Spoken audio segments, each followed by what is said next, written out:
bem, gente. Vamos ao nosso vídeo agora para fechar a matéria de possessórias. Vocês devem ter reparado que eu coloquei para vocês um material em que tem um fluxograma sobre o procedimento da ação de reintegração e manutenção de posse. Vejam, eu trato justamente dessa parte que é o diferencial da ação de reintegração e de manutenção de posse. Então, o que acontece? Primeira coisa, quando se ajuiza uma ação de reintegração, manutenção de posse, ou até mesmo pedido proibitório, os requisitos da petição inicial são os mesmos do artigo 319 do CPC. Eu sempre disse para vocês, o procedimento comum é subsidiário. Só que, além disso, a pessoa ainda vai ter que provar na petição inicial da ação de manutenção de reintegração de posse, a lei 319, qualificar as partes, causa de pedido, valor da causa. Ela vai ter que colocar o quê? Ela vai ter que provar a posse. Ela vai ter que explicar essa causa de pedido à posse, até porque a causa de pedido e o pedido, né, são a posse. E além disso, ela vai ter que provar. Então ela vai provar como? Ela vai ter que provar através por exemplo, de um título de propriedade, vai ter que provar através de correspondências, ela vai ter que provar que tem a posse. Vejam, é importante que eu diga para vocês isso.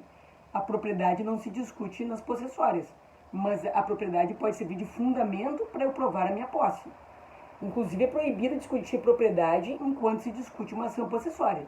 Enquanto está em curso uma ação possessória, eu não posso ajuizar uma ação petitória para discutir propriedade. Isso eu não posso, né?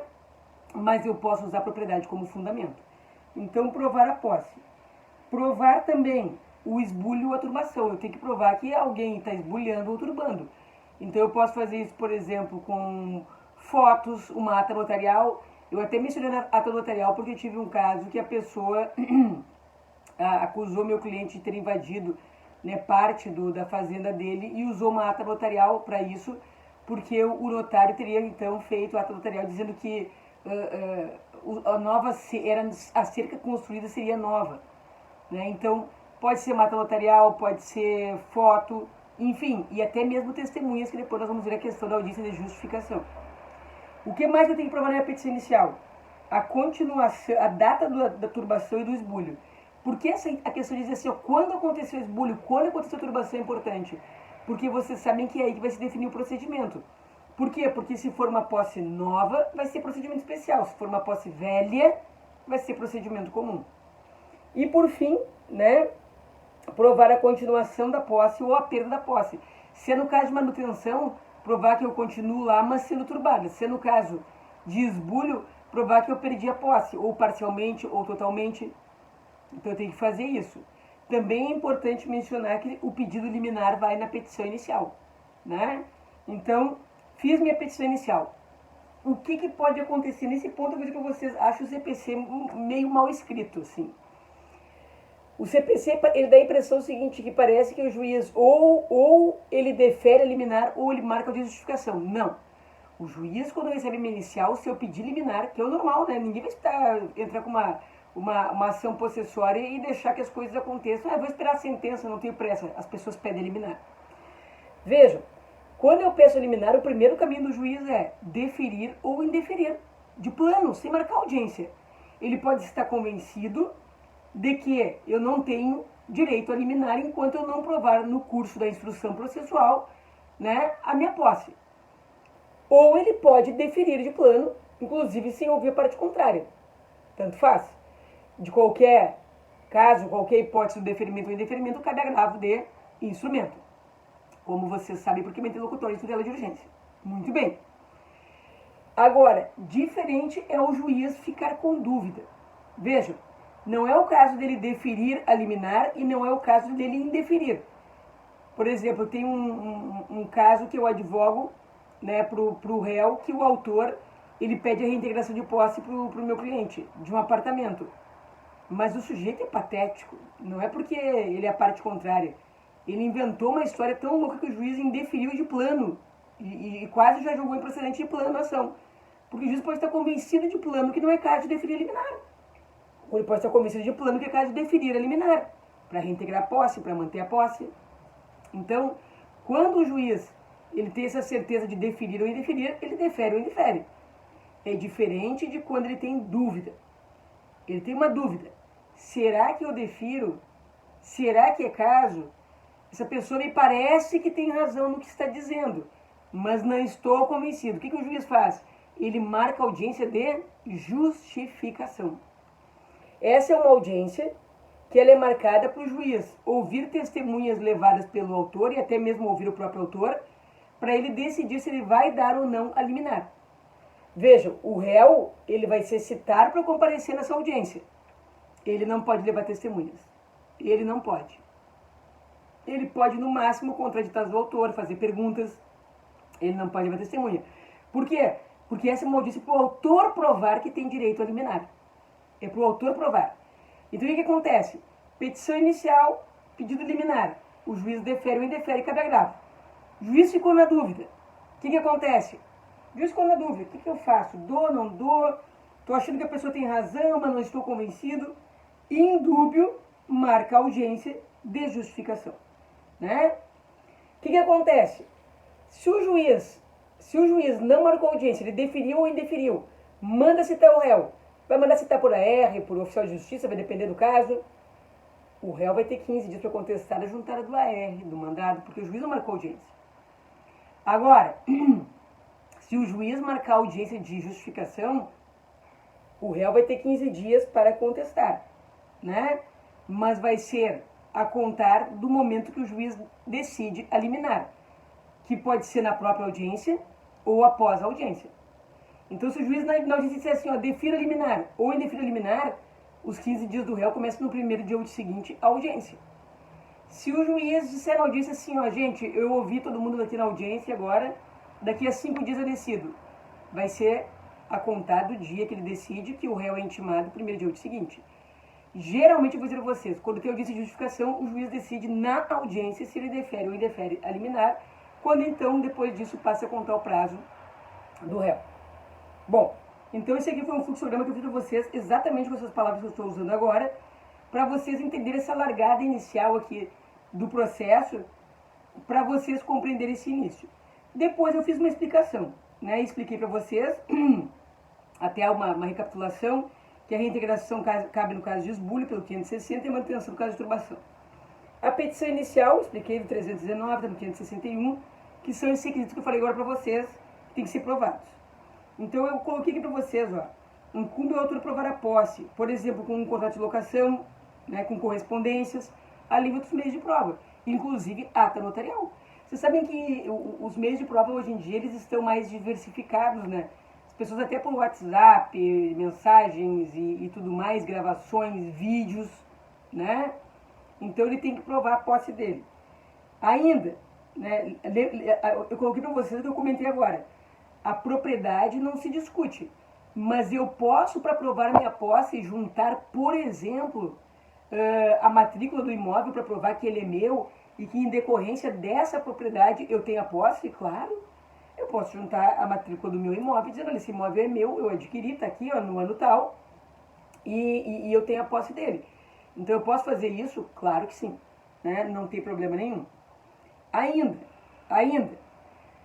o autor tem que provar a turbação ou manutenção. Né? A prova pode ser feita com fotos, ata notarial, qualquer meio de prova. Tem que provar a data também. Né? Falei para vocês, mas como é que prova a data? Na verdade, inclusive com testemunhas de justificação. E por fim, provar que se mantém, né, na posse ou que perdeu no caso de turbação ou esbulho. Então isso aqui eu já tinha comentado com vocês. Isso são os requisitos inicial. A questão da liminar, ó, artigo 562. Deixa eu lembrar para vocês uma coisa importante. Se é posse nova, é liminar. Se é posse velha, é tutela antecipada, né, de urgência. Inclusive, eu menciono para vocês isso daqui, que é interessante que vocês percebam. Eu menciono para vocês porque o Nelson Neri diz, inclusive, que se a posse é nova e eu não pedir a liminar, se a posse é nova e eliminar, o juiz pode, inclusive, conceder de ofício, né, pela questão de ser uma liminar. Então, o 562 diz o quê? Que, estando a petição inicial devidamente instruída, o juiz deferirá sem ouvir o réu e expedirá mandado liminar de manutenção e reintegração. Caso que determinará que o autor justifique previamente, né, caso não se convença, o alegado citando o réu para comparecer na audiência. Então é o que eu falei para vocês antes. Se o juiz se convencer, ele dá liminar. E se ele não se convencer? Se ele não se convencer e ficar com dúvida, ele vai mandar citar o réu para audiência de justificação. Mas, voltando, porque o 562 eu comentei com vocês, são mal escrito. Ele não é obrigado a marcar essa audiência, porque ele pode se convencer em contrário. Ele pode entender simplesmente que não é caso de dar a liminar e indeferir. Então, o juiz tem o primeiro caminho. Defere ou indefere liminar. E manda citar o réu para contestar. Segundo caminho, ele ficou com dúvida. Então, ele manda marcar audiência de justificação para o autor levar testemunhas para serem ouvidas. Aí o réu é citado para comparecer nessa audiência e oferecer defesa após a decisão do juiz se defere ou não a liminar em face da audiência. Então, é diferenciado isso daqui, tá? Eu até comento isso com vocês, por quê? Porque a impressão que o artigo de lei dá é que sempre que o juiz indeferir a liminar, que ele entender que não é caso de deferir, ele vai marcar audiência. Não, ele pode indeferir, simplesmente. Agora, se ele tiver dúvida, ele marca audiência. Ó, citação do réu, coloquei nesse tema para vocês.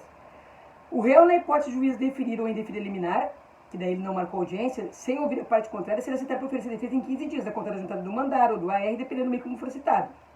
Por outro lado, se o juiz deixar para definir se defere ou indefere após a audiência prévia, chamada de justificação, o réu será citado para acompanhar a audiência, né? E havendo a justificação, o prazo do réu para contestar começa a contar da decisão do juiz que defere ou indefere a liminar, que pode ser na audiência, né? Que provavelmente seja. E como é que é essa audiência de justificação? Olha, eu vou dizer a vocês, já vi pessoas sendo prejudicadas pelo advogado não saber e pensar que a audiência de justificação é uma audiência de conciliação. Errado. A audiência de conciliação não é audiência de justificação. A audiência de justificação é para o autor levar suas testemunhas para que elas provem que ele tem direito à reintegração ou à manutenção de posse em caráter liminar. Então ele leva testemunhas para essa audiência. Ó, na hipótese do juiz entender que não é caso de deferir, ele marca a audiência. O autor poderia levar testemunhas para essa audiência, a fim de provar o que ele alega. Já o réu não pode levar testemunhas. Mas o réu pode comparecer e contraditar as testemunhas do autor, fazer perguntas. E por que só o autor pode levar testemunhas? Porque a questão é para o autor provar o direito dele liminar de reintegração. É o ônus da prova.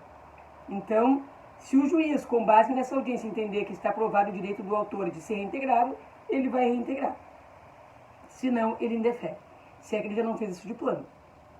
Continuação do procedimento. Aí vem o artigo 566 e refere que o procedimento a partir daqui segue o procedimento comum.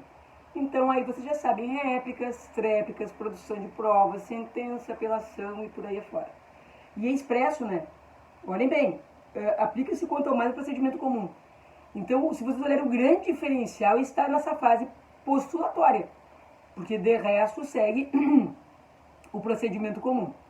E por fim, muito interessante, o CPC, ele trata do litígio coletivo. Vejam, existem aqueles casos que tem muitos réus, que nós já vimos que também se intima MP, que se forem hipossuficientes, defensoria, mas às vezes isso vira uma questão coletiva. Como, por exemplo, quando tem uma invasão por um determinado grupo, uma determinada coletividade, o sem terra. Quando, por exemplo, aconteceu das pessoas que estavam sem teto invadirem um prédio aqui no centro de Porto Alegre. Então, eles tratam da questão do litígio coletivo. E no litígio coletivo, o ruim quando o juiz não sabe isso, né? Que aí o juiz decide como se não fosse. Então, se o juiz percebe que é um litígio coletivo que envolve, né, pessoas que formam um grupo, né, que formam uma coletividade, o que acontece? Se o juiz percebe isso, primeira coisa, ele não pode deferir ou indeferir liminar de plano. Ele tem que, antes de mais nada, marcar uma audiência de mediação. E acontece bastante, né, nesse tipo de situação. E por quê? Porque muitas vezes essa audiência serve para quê? Para aquele que ajuizou a ação oferecer um outro imóvel, oferecer um outro espaço para essas pessoas. Geralmente o poder público ele acaba fazendo isso, então marca a audiência. Vejam, após essa audiência é que o juiz vai decidir se defere ou não a liminar. E se essa liminar não for efetivada dentro de um ano, por exemplo, o juiz assim, ó, muito bem, desocupe o prédio. Se o prédio não for desocupado dentro de um ano, não conseguiram ainda, que às vezes tem resistência, tem imprensa, tem pessoas que se abraçam no prédio, não pode ser cumprida a liminar depois de um ano, vai ter que ser marcada uma nova audiência de mediação. Tem que intimar Ministério Público, tem que intimar Defensoria Pública, então, se for hipossuficientes, é claro. Então, eles se preocuparam com essa questão do litígio coletivo. E por quê? Porque o litígio coletivo, ele em verdade, ele trata de um grupo de pessoas que, via de regra, elas não têm condições, elas estão ocupando aquilo, né, por uma necessidade, e desalojar essas pessoas acaba mexendo no interesse público. Por isso que o CPC tratou. Então, vimos aqui como funciona a manutenção e a reintegração. E o interdito proibitório? Bom, o interdito proibitório foi o último material que eu coloquei para vocês. E o interdito proibitório, na verdade, é quando tem a ameaça à posse. A pessoa diz que vai invadir, que vai entrar, é na ameaça. Então, o 567 diz assim: o possuidor direto ou indireto, né? Deixa eu pegar aqui. O possuidor direto ou indireto que tenha justo receio de ser molestado na posse poderá requerer ao juiz que o segure da turbação ou esbulho iminente, mediante mandado proibitório, em que se comine ao réu determinada pena pecuniária caso transgrida o preceito. Na verdade, o caráter, né, da ação, né, da ação é um caráter de tutela inibitória. O interdito proibitório é uma tutela inibitória. Então eu vou dizer assim, olha, vem vindo um grupo de pessoas para invadir meu imóvel, eu quero que Vossa Excelência impeça, inclusive, né, estabelecendo multa diária, caso eles venham a invadir o imóvel. Claro que muitas vezes vocês vão pensar assim, tá, mas e vai adiantar multa diária? Eu sempre digo, né, se não tem dinheiro, o que adianta? Mas enfim. E aí o Nelson Nery explica bem, né, o interdito proibitório aqui previsto tem caráter inibitório, como no caso da ação do 497, né? O que significa isso? Que visa proteger especificamente o direito, né, e há requisitos, né? Então o receio justo, e aí a pessoa então vai pedir para que não aconteça o ato. Por isso que é um caráter inibitório, inclusive se pede, né, a questão da multa. E vocês sabem que o juiz, ele pode majorar a multa, ele pode diminuir, e inclusive mesmo que a pessoa, né, não peça, ele pode estabelecer. E aí vem uma questão que é interessante, que é o 568, né? Tá, mas e como é que funciona o procedimento do interdito proibitório? Como é que eu faço? São os mesmos requisitos, né, e o mesmo procedimento lá da reintegração e manutenção de posse naquilo que for aplicável. Então, vocês vejam, eu não posso dizer que no interdito proibitório, na petição inicial, eu vou provar o esbulho e turbação.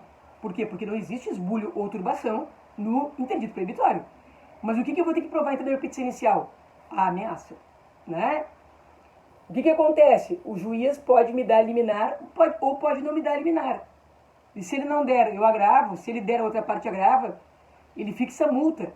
O procedimento depois segue como procedimento comum. Então, o procedimento vai seguir-se igual ao procedimento da reintegração e manutenção. Só que existe um diferencial da natureza da ação de ser inibitória. Então, eu já posso pedir astrente para, né, caso a parte venha desrespeitar ou aquilo que o juiz determinar. E aqui nós encerramos as possessórias. Então, nós vimos, né, como é importante a questão da compreensão do procedimento, da posse nova, da posse velha, que basicamente se restringe na diferenciação da liminar e da tutela antecipada, né? Que na posse velha é tutela antecipada e na posse nova é a liminar que o juiz, inclusive, pode conceder de ofício. A questão da audiência de justificação, enfim. Então, esse daqui é o procedimento das ações possessórias. E aí nós encerramos esse conteúdo de ações possessórias. O material está lá, explicativo, né, desde quando começamos, hoje é a terceira aula de possessórias, né, com os vídeos. Havendo dúvidas, gente, não fiquem constrangidos. Eu, inclusive, coloquei um baita aviso para vocês, né, dos canais de comunicação, porque vocês estão sozinhos em casa, né, vocês às vezes têm dúvida, então não tenham vergonha, né, eu estou aqui, né, estamos juntos no mesmo barco realmente, né, e perguntem, não fiquem com dúvidas. Muito obrigada e aprendam bastante. Espero que todos estejam bem.